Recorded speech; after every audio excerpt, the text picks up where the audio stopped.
வருகின்ற ஐப்பசி மாதம் பௌர்ணமி தினம். இந்த தினம் வந்து பார்த்தோம்னா ரொம்பவே ஒரு சிறப்பான நாள்.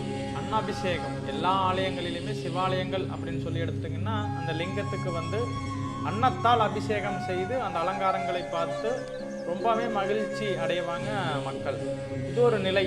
அந்த சிவத்துக்கு படையல் வைத்து அந்த அலங்காரத்தால் பார்த்து கண்குளிர பார்த்து ஆனந்தம் அடைவதுன்னு சொல்லப்படக்கூடிய இது ஒரு நிலை.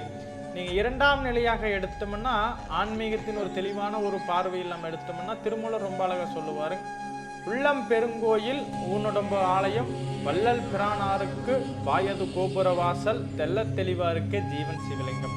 அப்போ ஒரு தெளிவான ஒரு பார்வையில் நம்ம ஆன்மீகத்தை உற்று நோக்கி பார்த்தோம்னா உயிர் இருக்கக்கூடிய அனைத்து விஷயங்களுமே சிவம்தான். முதலில் சொல்லக்கூடியது ஒரு லிங்கத்திற்கு வந்து வழிபாடுகள் பண்ணி அந்த அன்னத்தால் அபிஷேகம் செய்வது ஒரு நிலை. இரண்டாம் நிலையாக உள்ளார்ந்த ஒரு விஷயத்தை நாம் பார்த்தோம்னா ஓரறிவிலிருந்து ஆறறிவு வரைக்கும் இருக்கக்கூடிய அனைத்து உயிர்களுமே சிவம்தான்.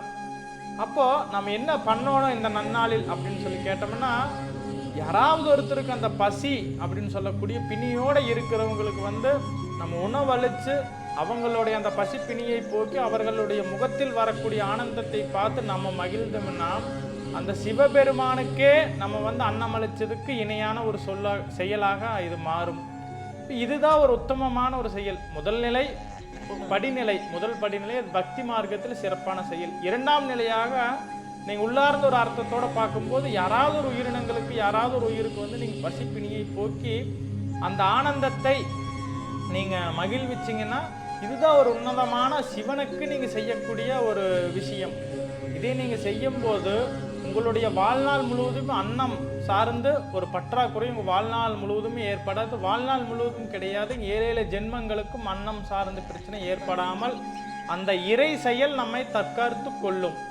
ஆகையால் முடிந்த அளவு வந்து நாளைக்கு வந்து ஒரு 2 நபர்களுக்காவது அன்னம் அழைச்சு மகிழ்வீங்க. இது வந்து உங்களுடைய வாழ்நாள் முழுவதும் உங்களை வந்து தற்காத்து கொள்ளும் அந்த இறை செயல்.